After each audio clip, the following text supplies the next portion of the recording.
Hello my dear students, today I am going to explain you remaining part of the fourth chapter, early states of political system in India.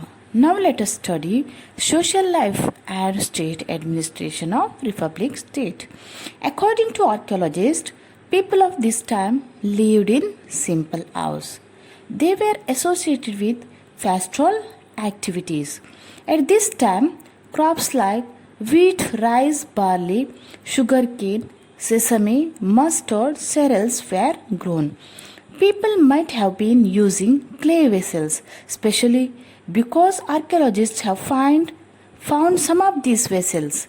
Some of these pottery found at this time had drawings on them. These utensils were painted in grey color.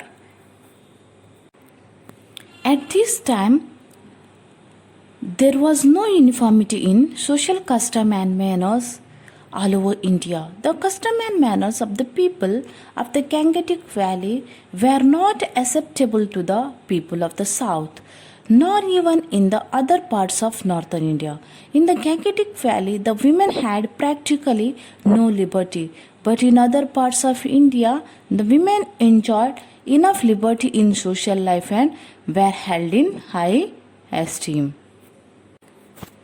As the society was largely agricultural, most of the people lived in villages. Only the king, the minister, the member of the royal court, the officer of the state used to live in the well protected and walled up city, which was the capital of the country. The walled capital had observation towards that place. These were defensive measures.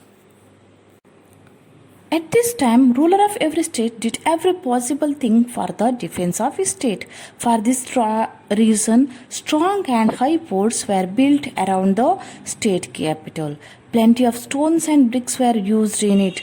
Some of the kings used to build large, tall and magnificent walls around their kingdom to showcase their power and prosperity. The brick wall from Prayagraj dates back to around 2000 years ago. So we can see the forts with high walls might have been constructed at this time. Within the city, there were wide roads.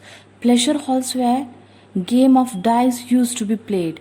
Pleasure garden, hall of justice, dancing hall, etc. The royal places was made of wood. The royal princess and the daughter of high official used to play the game of kunduku, that is football. Young men like to play kunduk and vita, that is football and hockey. Hunting game of dice, sword play, listening to tales of warfare and the heroes were the prevalent pastime.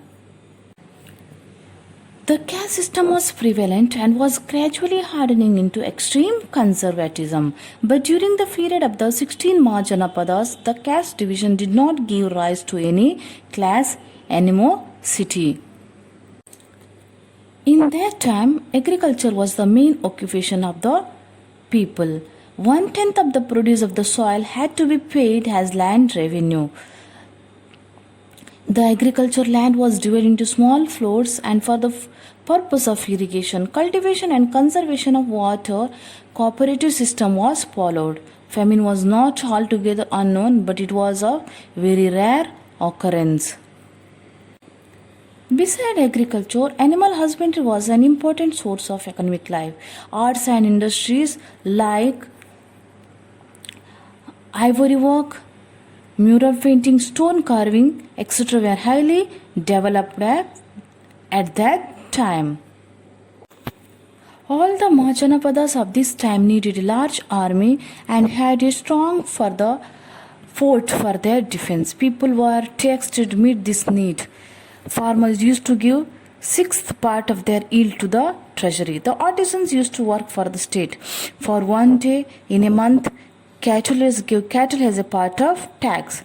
The merchant used to pay tax on sales of goods. The kings were Kshatriyas by the caste, but their ministers were Brahmanas. In all matters of administration, the opinion of the ministers was consulted. Samiti, that is the assembly of the people, had also to be consulted.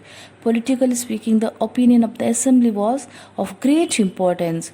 There are instances where a despotic rulers had a abdicate according to wishes of the assembly. In extreme cases, the king could be sentenced to death by the assembly of the people.